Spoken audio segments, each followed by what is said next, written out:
জামিয়া আমাদের জান।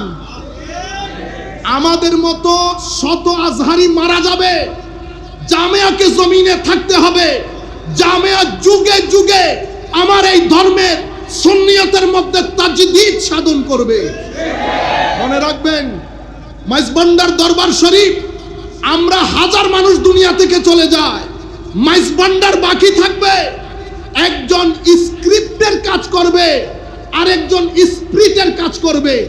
কারো কাজ স্ক্রিপচুয়াল হবে, কারো কাজ স্পিরিচুয়াল হবে। কেউ শরীয়তের তালিম দেবে, কেউ তবিয়তের পরিবর্তন করবে। দুইটা মিলে শরীয়ত হবে। হুসাইনিয়তকে জিন্দা করনে ওয়ালা, হুসাইনিয়তের তালিম দেনে ওয়ালা দুইজন কিয়ামত পর্যন্ত বাকি থাকবে। সুতরাং আমাদের আসা যাওয়াতে কিছুই হবে না। ছেলেরা যারা আমাদেরকে মহব্বত করেন, আপনারা গত 2 দিন ধরে দেখছি আপনারা বন্দুক জামিয়ার দিকে করছেন। মনে রাখবেন, গুলি জামিয়াতে পড়ে যাবে, আগে এই সিনার ভিতরে ঢুকবে। খবরদার, জামিয়া সবকিছুর উপরে, জামিয়া সবকিছুর উপরে। আপনারা জামিয়ার দিকে বন্দুক তুলবেন না। আমাকে মহব্বত করেন, মিডিয়ার মধ্যে আমি বলছি কেস করবেন অমুকের নামে, ওই কেসের মধ্যে আমি নাই। আমাদের মুরব্বীরা নিষেধ করেছেন, সুন্নিয়তের বদনাম হবে। বুঝার চেষ্টা করেন, বাইরে থেকে একটা শক্তি রাত দিন চেষ্টা করছে আমি যেন এই গৌরব দ্বন্দ্বের ভিতরে ঢুকি। আমি এত নরম খেলোয়াড় না, আমি এত নরম খেলোয়াড় না। বেটা, তাদের লেখালেখিতে কিচ্ছু যায় আসে না। যতদিন মদিনাওয়ালা আছে, যদি মদিনাওয়ালা চান, আমি স্টেজের উপরে থাকবো, লাখো মায়ের ছেলে একসাথে হয়ে যাবে, চেয়ার থেকে নামাইতে পারবে। আর আমার নবী যদি না চান, তাইলে আপনাকে না চাইতে হবে না, ধাক্কা দিলেই পড়ে যাব, ধাক্কা দিলেই পড়ে যাব। আমার আল্লাহর একটা ডিভাইন সিস্টেম আছে। এই ডিভাইন সিস্টেম আমার আল্লাহ কখনো ভঙ্গ করেন না। এই ডিভাইন সিস্টেমকে বলা হয় সুন্নতে ইলাহি। ওয়ালান তাজিদা লিসুন্নাতিল্লাহি, একবার বলেছেন তাবদীলা, একবার বলেছেন তাহবিলা।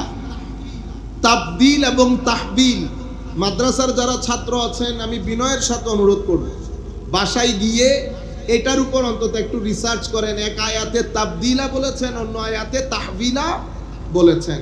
যেহেতু আল্লাহ হাকিম, সেই হেতু আল্লাহর কথা হিকমত থেকে খালি না। তো চেষ্টা করবেন নিজের বুঝ ব্যবস্থার মধ্যে ডেপথ সৃষ্টি করার জন্য, যেন এটা গভীর হয়।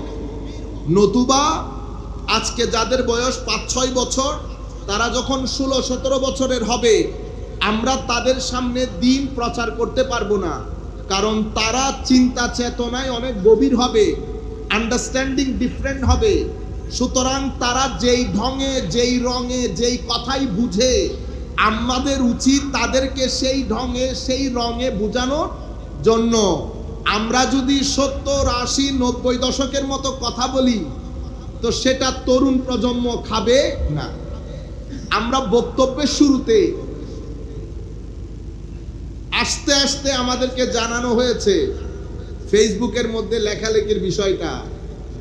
আমি অনেকেই ঘরে বসে শুনতেছেন, যারা আমাকে মহব্বত করেন, বিভিন্ন কারণে আসতে পারতেছেন না, কারণ মিডিয়ার যুগ। কেউ দেখে ফেললে আবার আপনি প্রশ্নের সম্মুখীন হবেন। তাদের উদ্দেশ্যে কিছু কথা বলি শুরুর দিক থেকে। এটা আমাদের শিক্ষার জন্য, আমাদের শিক্ষার জন্য। দেখেন, আমাদের এখানে বিভিন্ন দরবার আছে, আছে তো? কেন আছে? কারণ এই দরবারগুলো অত্র ভূখণ্ডে ইনাদের মুরব্বীদের মাধ্যমে আমরা দিন ধর্ম পেয়েছি। তাইলে চট্টগ্রামে দিন ধর্ম পাওয়ার ক্ষেত্রে আমাদের বদরশাহ আউলিয়া অন্যতম ভূমিকা পালন করেছেন। শাহে আমানত, অথবা আমি হয়তো নাও জানতে পারি, এই ব্যাপারে লেখাপড়া আমার কম, হিস্টোরিওগ্রাফি অফ দি আউলিয়া। তো যেহেতু লেখাপড়া কম, আমার ভুল হওয়াটা স্বাভাবিক। কিন্তু আমি এতটুকুন জানি বদর শাহ আউলিয়ারা অনেক পুরানো, অনেক পুরানো।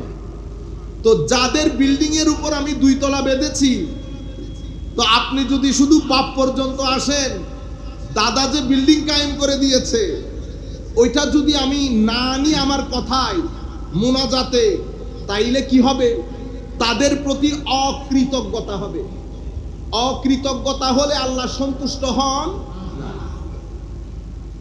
সেই কারণে এরা বিভিন্ন আমাদের মুরব্বিয়ানে কেরামের মাধ্যমে যেহেতু দিন প্রচারিত হয়েছে, প্রত্যেকের আলাদা আলাদা দরবার, প্রত্যেকে আলাদা আলাদা স্টাইলে আমার নবীর এই দ্বীনের বিল্ডিং যার যার সামর্থ্য অনুযায়ী, কেউ ইট লাগাচ্ছে, কেউ কালার করছে, কেউ মোজাইক বা টাইলস লাগাচ্ছে, যার যার সামর্থ্য অনুযায়ী। যিনি আমার নবীর বাগানে 1 ফুটা পানিও ঢেলেছে, ওনার জুতো আমার মাথার উপর, ওনার জুতো আমার, আমি জানি না তার স্কিন কালার কি, তার সোশ্যাল স্ট্যাটাস কি, টাকা পয়সা কি, আমার জানার দরকারও নাই। আমার নবীর বাগানে 1 ফুটা পানিও যে ঢেলেছে, সে তার জুতো আমার মাথার উপর। এটা তরুণ প্রজন্মের প্রতি আমাদের বিশেষ মেসেজ। এখন ধরেন আপনি আমার কোনো কথা আপনার অপছন্দ হয়েছে, সৈয়দ মাসুম কামাল আজহারী সাহেবের কোনো কথা আপনার অপছন্দ হয়েছে, অপছন্দ জানাবেন, অবশ্যই জানাবেন, কিন্তু কিভাবে জানাবেন? একভাবে জানানো এটাকে বলে ভদ্রতা, আরেকভাবে জানানো এটাকে বলে উগ্রতা। অভদ্রতা না, ভদ্রতা অভদ্রতা না। অভদ্র মানুষও উগ্রতার নিচে, বুঝতে পেরেছেন? অভদ্রতা দিয়ে মারামারি হয় না, উগ্রতা দিয়ে মারামারি হয়। তাইলে সৈয়দ মাসুম কামাল আজহারী সাহেবদের একটা দরবার আছে, তাদের পিছনে আরেকটা বড় বাতিঘর আছে, বুঝতে পেরেছেন? সেই বাতিঘরের মাধ্যমে বাংলাদেশের ভূখণ্ডে হাজারো আলো জ্বলেছে। তাইলে মাসুম কামাল আজহারী এক ব্যক্তির নাম না, তার পেছনে একটা মহাসমুদ্র আছে। আপনি যখন মাসুম কামাল আজহারীর সাথে দ্বিমত পোষণ করবেন, তো সভ্য, ভদ্র, নম্র, জ্ঞানী ব্যক্তি হলে কিভাবে বলবে আপনি যেই কথা বলেছেন এটা শরীয়তে গর্হিত, গ্রহণযোগ্য না, এই ব্যাখ্যাটা আমি দ্বিমত পোষণ করছি এই এই এই কারণে, বুঝতে পেরেছেন? আমি ব্যক্তির প্রতি অসন্তোষ প্রকাশ করছি না, বক্তব্যের সাথে দ্বিমত পোষণ করছি। এবং আমি যখন বলছি দ্বিমত পোষণ করছি, ভদ্র ভাষায় উনাকে জানাচ্ছি, এটার নাম ভদ্রতা। এটার মাধ্যমে জ্ঞানের দরজাগুলা খোলে, কোনো ধরনের ফাসাদ তৈরি হয় না। এটাকে আরবিতে বলে নাকদ, নুন কফ দাল, নাকদ। ইংরেজিতে বলে ক্রিটিসিজম, বাংলাতে বলে সমালোচনা। কিন্তু আপনারা যেই সমালোচনা বলেন সেই সমালোচনা না, এটা একটা পজিটিভ জিনিস। যারা লেখাপড়া করে তারা জানে, আমাদেরকে বইপত্র দেয় এটার উপর একটা ক্রিটিসিজম লেখার জন্য। মানি কোন বিষয়ের সাথে আপনি একমত, কোন বিষয়ের সাথে আপনি দ্বিমত, সেটা দলিল আকারে লিখেন, যেন জ্ঞানের আরেকটা দরজা উন্মোচিত হয়। আমি এটা না করলে, শুধু যদি বলি এটা খারাপ, এটা খারাপ, ওইটা খারাপ, সাথে যদি ফতোয়াও দিয়ে দেই, এটাকে বলে নুন কফ দোয়াত নাকদ। প্রথমটা দাল দিয়ে, দ্বিতীয়টা দোয়াত দিয়ে, নাকদ। আর নাকদু মানাহু আল হদম, হদম মানে হ্যামার দিয়ে বাইরাইয়া মাথা ফাটাই ফেলা। এখন আপনি যদি হ্যামার দিয়ে বাড়ি দিতে আসেন, মাসুম কামাল আজহারী 2টা কাজ করবেন। হয় আপনাকে তার শক্তি প্রদর্শন করবেন, যেটা উচিত, আমাদের শিক্ষায় যেটা উচিত। তোরে সারি দিয়ে হতা হইম নাই বলি না, আমরা বলি না, উগ্রে দিশাস না, তারপরে সাইজ কি ঘটনা ঘটায়। এটা হচ্ছে, আমি মসজিদে তো আনপার্লামেন্টারি ওয়ার্ড ব্যবহার করতে চাচ্ছি না, অসংসদীয়। এটা আপনি সভ্যর আগে একটা শরীয় লাগাই দেন, ওইটাই এই ধরনের কথা বলা, ওইটাই ভদ্রতার আগে একটা সরো লাগাই দেন, ওইটাই। বুঝতে পেরেছেন?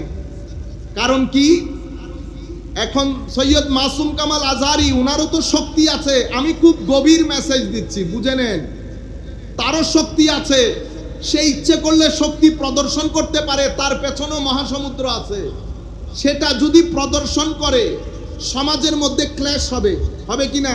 হবে, ক্ল্যাশ হবে, মারামারি হবে, নেগেটিভ এনার্জির আদান প্রদান হবে। তার মাধ্যমে দুটি জিনিস ঘটবে। অমুসলিমের কাছে আমার নবীর দ্বীনের বদনাম হবে, আমার নবীর মিশনের বদনাম হবে। মদিনা শরীফের মধ্যে আমার নবী মনে মনে কষ্ট পাবেন, নাম্বার 1। নাম্বার 2, যাদের বয়স 15 থেকে 20 বছর, আমার যে বাইকনা নাচ পড়তে বলছে, তারা ফ্রাস্ট্রেটেড হবে, ডিপ্রেসড হবে, সুন্নিয়ত ছাড়বে, এক পর্যায়ে গিয়ে তারা দ্বীনও ছেড়ে দেবে। এইটিজম বেড়ে যাবে সমাজের মধ্যে এবং ধর্মদ্রোহিতা বেড়ে যাবে। শুধু কি, মাসুম কামাল আজহারির নেগেটিভ রিটালিয়েশনের কারণে। আপনারা বুঝতে পেরেছেন? এখন আপনি যিনি লিখছেন, ওনারও তো মুরব্বী আছে। মাসুম কামাল আজহারির কোনো ফলোয়ার যদি লেখে, এটা মাসুম কামাল আজহারির জিম্মাদারি। হয় তাদেরকে তরবিয়ত দেবে, নতুবা ডিসঅন করবে। এরা আমার কেউ না। যেমন আমি বলছি, আমাকে যারা অনুসরণ অনুকরণ মহব্বত করে, আমরা তো না অনুসরণীয় না অনুকরণীয়। আমাদেরকে মহব্বত করে, সেই মহব্বত আল্লাহ আল্লাহ রসুলের জন্য করে। আমাদের মধ্যে মহব্বত করার মতো কোনো যোগ্যতা নাই, এবং আমি আল্লাহ আল্লাহ রসুল সাক্ষী করে বলতেছি নাই। সেটা যাহা করে আউলিয়া ইকরামের কারণে করে। আমি বলছি, সেটা আশিকরা তারা সবাই শুনতেছে।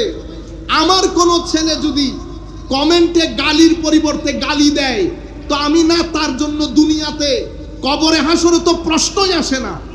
আমাদের মুরব্বীরা আমাদেরকে এই শিক্ষা দেন নাই। আমি এখানে বলে দিচ্ছি, যারাই গালি দেবে তাদের সাথে আমাদের কোনো সম্পর্ক নাই। কারণ হয় হুসাইনিয়ত, নয় এজিদিয়ত। এজিদিয়ত কি দেখা যায়?